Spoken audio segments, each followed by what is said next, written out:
Good morning and welcome to the Capital Limited Q3 Update Investor Presentation.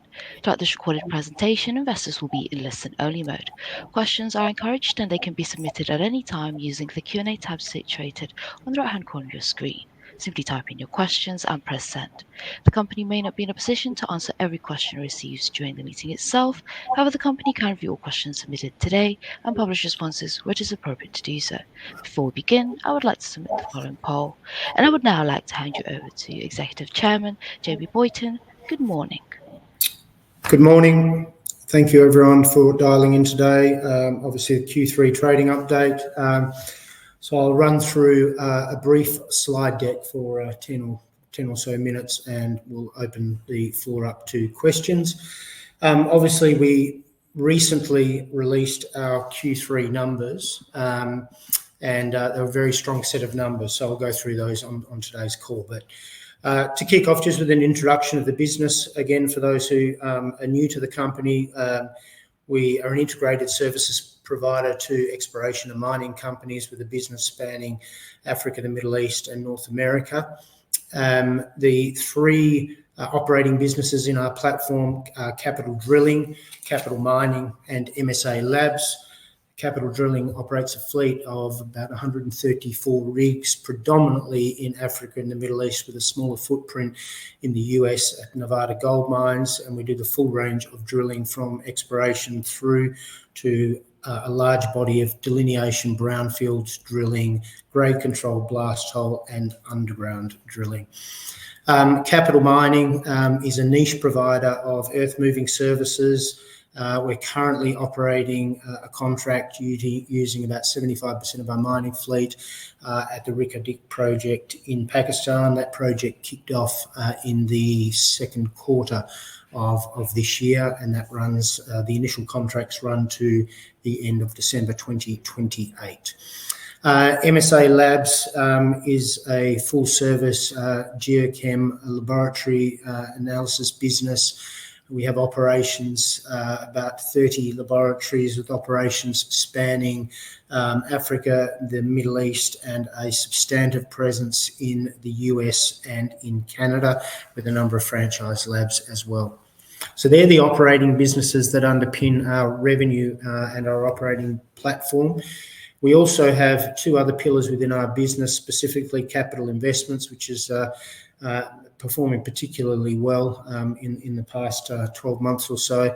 And that is a vehicle that we use to identify typically early stage opportunities where we can deploy our services, but also deploy capital. And we've got shareholdings in a number of companies, listed and unlisted, the largest position of which is currently a 16% stake in a company called Weir Gold, listed on the ASX. And finally, Capital Innovation. It's a working team within our business that is tasked with screening technologies that we think can be applied to our operating businesses, and in some cases investing in those technologies. The most significant achievement of that division and that initiative has been the very early identification of the groundbreaking Chrysos technology, we've deployed that through our laboratory business globally. We were the first to deploy those units in the international market in Tanzania, and we're now the largest provider of those units globally ex-Australia. The business model, we're premium providers to the mining industry. We are very heavily focused on tier one assets for tier one customers. So when you look across the portfolio of jobs that we're working on, it's the larger gold mines, copper mines globally, which are typically owned by the majors, the likes of the Barricks and the AngloGolds of the world. We target low-cost operations. We seek to leverage our services to develop a deep footprint and range of services on the sites on which we operate. We have a long history of renewals in some of the sites on which we operate, such as the Geita mine in Tanzania and the Sukari mine in Egypt. We've been on site now for 20 years. Industry-leading equipment, new equipment, latest technology, leading initiatives with adopting that new technology, and industry-leading utilisation rates. Our safety record is something we're very proud of, and the table on the bottom left of this slide just shows us versus our peers, and really unparalleled safety standards across this company. So that's the profile. Just a couple of slides here to talk about the macro market. I think we're all acutely aware of the developments in recent times with the gold price and silver price, and of course a lot of the initiatives coming out of the US in the critical mineral space. I was having some dialogue with someone recently. I said that this is quite a different cycle in that it's very much a geopolitical cycle. You've obviously got the industrialization of the move to the critical minerals in the use of green energy, but a geopolitical cycle that has really taken hold and has driven up obviously our key commodity exposure, which is gold, also being quite strong in the copper market. That has now led to a real surge in not only our clients' operating margins, but also in capital raisings across the broader market. And we're now seeing numbers that are going back in terms of capital raising activity on an aggregated basis back to previous peak cycles, which was well back in 2010, 2011. So the structural support for demand for our industry is as good as we've seen it almost in a generation, back to sort of 2010, 2011. To play this thematic out a little further, we focus on these two charts. The top one is industry exploration expenditure. Now, our drilling business only about 10% exposure to exploration, but what you can see on this chart is that despite this surge in commodity prices, global exploration expenditure is still half of the levels it was a decade ago. Now, when we look at what we think that will do to the industry, obviously as the capital markets activity and the margins of our customers will translate into a higher demand, and you can see that there's just a huge reinvestment required in greenfields and brownfields exploration to refill the pipeline of resource and reserve growth across our customer base. The table on the bottom looks at the miners' capex, so it's inflation adjusted, and the same sort of thematic has played out there. And what you're seeing in the capital markets at the moment and with our customer base is there's been a lot of merger and acquisition activity, a lot of green lighting of mine expansions. So again, the demand environment that we're in at the moment is looking very favourable. Having a look here, and this will take me back into our Q3 trading update. So we released numbers for the third quarter of our revenue number was 93.9 million. So that's an annualized 376. That quarter was the strongest quarter since the company's inception, right back in 2005. All the businesses performing well.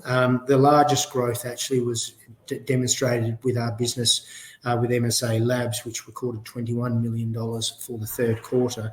Now, that was up 21% on the preceding, the second quarter, but it was up a whopping 100% on the third quarter of last year. So MSA Labs is really starting to hit its straps after an extended period of lab builds. So really, we put the infrastructure in place through 23 and 24, and as the demand has arrived in 25, we've seen a really pleasing uptick in levels of activity for our laboratory business. I'll just draw your attention to the chart on the bottom right, and obviously earlier this year we started the year actually guiding our revenue of 300 to 320. We did have a hiatus in our mining revenue, where both our mining contracts, specifically the one at Sukari, ended. The term of the contract ended. We'd completed the work, and that coincided with the earlier ending of a contract in Gabon. So effectively, when you look at the numbers, Q4 and Q1 are a minus mining revenue, and that mining revenue started to come back into our numbers in the second quarter of this year as we commenced operations at Reko Diq. Moving on. Here we just go through both our margins and our return on capital. The business has historically, for an extended period, we've achieved 25% adjusted, or more than 25% adjusted EBITDA margins over the period of 20 to 23 before we had that hiatus in the mining revenue that I referred to. 20% return on capital, which is an outstanding performance for the operating business. And obviously, then the investment portfolio itself has done extremely well. So in the table on the bottom left, we've tracked our returns for the operating business in blue, and in orange we've included our investment portfolio as well, which is obviously, we released some numbers last week with our quarterly trading update, and the returns there have continued to track extremely positively. We are on track for an improving performance as we close out the year and head into next year. The platform is looking very good, and we should be tracking back at those margins that I referred to at the top of this slide. Near-term growth drivers. Capital markets activity is well and truly setting up the drilling market. The majority of our customers that we face work on a 12-month budgeting cycle that runs to the calendar year end. So we are starting to have dialogue with customers about next year's programs, and they generally, almost exclusively, we are expecting expanded programs, as you would expect when their margins have increased so much over 2024. So the outlook on the drilling business is very positive. The same thing will flow through to our labs business.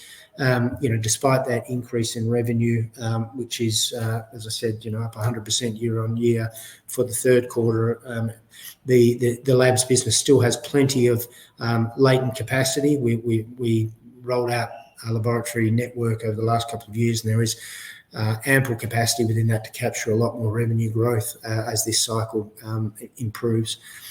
Reko Diq, the first of the equipment started in the second quarter of this year, which is what we call the civils fleet. It's the fleet that came across from Gabon, with the two tranches of fleet that came out of Egypt. One of them is just commencing operations now, and the second will mobilise in the current quarter. It's actually in port in Pakistan at the moment. So as we move into next year, we'll continue to ramp up activity at Reko, and it'll become a more meaningful contribution to our revenue as we look into 2026 and beyond. So a lot of pretty significant tailwinds supporting our business at the moment. We've included this slide in the pack for the first time. Obviously, we've had an appreciation in our share price since we released our quarterly. I should note that with that quarterly, we upgraded our revenue guidance. So we started the year 300 to 320. The latest iteration, we're guiding 335 to 350. And we're managing to achieve that with the same CapEx guidance that we gave at the start of the year, which is 45 to 55 million. So within that context, we had a look at where we look versus our peers, and we're starting to get some greater recognition in the market, particularly as MSA is starting to demonstrate that revenue growth, and we'll be able to talk in more detail when we release our full financials about the profitability. But in the bottom right, we had a look at where capital sits versus our peers, and you can see as an aggregated group, we're trading well below the multiples that our drilling peers, our mining peers, and our lab peers. So we've had some broker coverage recently, an initiation of coverage from Panmure, and a new analyst come on board at Stifel, and I'd encourage you to have a look at some of the parts valuation, because I think there's certainly a lot of latent value sitting in the company. So the investment case, an integrated business model focusing on tier one customers. Our returns and our margins are best in class, and very well positioned in this current cycle. One of the things I think I should also, just before I do hand over to Q&A, I neglected to mention, we did make a couple of announcements about new contract wins in that third quarter. Specifically, we announced further equipment, about another $5 million worth of capital equipment going into the Reko Diq site, which has been purchased, and that will go in over the current quarter, or start moving in the current quarter. And we also announced that we've been awarded the laboratory contract on site at Reko Diq as well. So, a lot of positives as well, some exploration contracts, and some expanded demand from our existing customer base. So on that note, I'll hand it over to the Q&A. Thanks, Jamie. So speaking about the US, could you give an update on NGM and then also comment on the more favorable US mining environment? NGM, I know that there's been some comment on the retail chats in particular. NGM is improving. We made some management changes in our operations over in Nevada in April of this year, and we fairly quickly saw quite a significant increase in our productivity. So there's certainly been a nice improving trend. However, the consistency of our activity is still not at the levels that we are happy with. So there's still room and work to do. We're currently in discussions with the customer about the scope for 2026, which is looking like it should be an expanded scope and a different mix of activities, which should give us greater consistency in those operations. So there's still work to do, but I am able to say that we've certainly improved our performance there over the course of 2025. Thanks, Jamie. On Reko Diq, the Economist had an article about the local separatists and the security environment around that area. Can you just provide some commentary on that? Well, Reko Diq is in a politically sensitive location. We're well aware of that, as is the customer. There is adequate, and we think extremely adequate, security measures in place to enable us to operate safely in that environment. I should note that we operated in this environment back in 2008. We were on site for a couple of years, and then we've been back on site now for another 2 years. It certainly adds layers of complication to how you conduct yourself, but the measures are in place and I think are being managed particularly well. Thanks. Moving to MSA, can you comment on the rollout of Chrysos Labs and the target of 21 that we previously guided? The rollout most recently, I think this year, the more recent ones are Fairbanks being turned on in Alaska. We turned on a unit in Elko in Nevada. I think we've now got 14 or 15 active units in the market. There is a very clear path of where the next ones will go. They'll be rolled out over the course of 2026. I would expect it may slip a little into early 27, but that rollout strategy remains on track. And we've also, at the same time, we have been adding traditional labs. We've also we're at the final stages of building a traditional fire assay lab in Namibia. We've just been awarded a traditional lab at Reko Diq. And we also have commissioned a traditional lab in Saudi Arabia, which is a Barrick and Ma'aden joint venture. So there's a mix of types of labs that we're rolling out, and a pretty exciting runway in front of us, actually. And looking into next year, can you provide some guidance on CapEx and how this might evolve next year in the light of higher demand? This year's CapEx, so we got, as I've said earlier, we got 45 to 55. And if I look backwards from there, we'd spent about $350 million over the preceding 4 years, I think it was, or 4 or 5 years. So we've actually been through a pretty heavy CapEx cycle. And when you look at this year's numbers of 45 to 55, a decent chunk of that is actually for Reko Diq mining as well. So whilst we haven't guided for our 2026 CapEx numerically, I wouldn't expect a vast deviation from the number that you're seeing this year.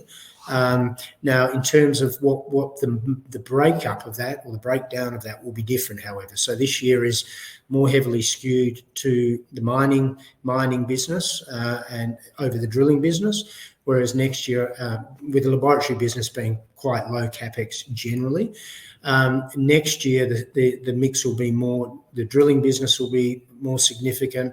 The lab business will actually be more significant as a lot of the capital is going into the Nevada Gold Mines Phase 2 expansion, and less so into the mining business because the fleet's up and running at Reko Diq. In terms of placing rig orders for 2026, that is already done. So we have a line of sight of all our rig deliveries for the remainder of this year and through next year. Thanks.